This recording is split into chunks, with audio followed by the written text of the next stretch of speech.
मनसे आणि ठाकरेंच्या शिवसेनेची संयुक्त पत्रकार परिषद होणार आहे। ठाण्याच्या टिपटॉप हॉटेलमध्ये पत्रकार परिषद आयोजित करण्यात आली आहे। या पत्रकार परिषदेमुळे आता ठाण्याच्या राजकारणात खलबतं होत आहेत। आगामी निवडणुकीच्या पार्श्वभूमीवर पत्रकार परिषद महत्त्वाची मानली जाते।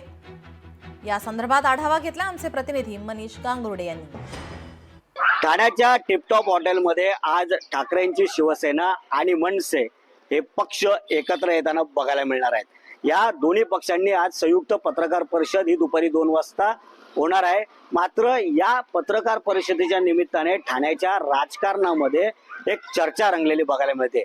भविष्य काळामध्ये ठाकरेंची शिवसेना असेल किंवा मनसे असेल, जर स्थानिक स्वराज्य संस्थांच्या निवडणुकीत एकत्र आले तर राजकारणाची दिशा काय असणार आहे हे देखील पाहणं महत्त्वाचं ठरणार आहे। आणि त्यामुळेच ठाण्यातल्या जे काही प्रश्न होते, घोडबंदरांची वाहतूक कोंडी असेल, रस्त्यांचे प्रश्न असेल, प्रशासकीय कारभार असेल, ठाणे महानगरपालिकाचा, यावरती प्रामुख्याने अविनाश जाधव असेल किंवा राजन विचारे असतील हे प्रामुख्याने मोर्चे बांधणी करताना बघायला मिळत होते। मोर्चे काढत होते, लोकांमध्ये जात होते आणि त्यामुळे एखाद्या वेळेस जर हे दोन्ही पक्ष एकत्र आले तर ठाणे जिल्ह्यामध्ये शिवसेना शिंदेची आणि भाजपा, काँग्रेस आणि राष्ट्रवादी यांना कशा पद्धतीने टक्कर देणार हे दोन्ही पक्ष हे देखील पाहणं महत्त्वाचं ठरणार आहे।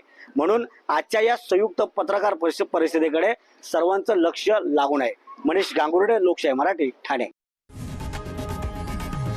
लोकशाही मराठी ऐका, पहा, जागरूक रहा।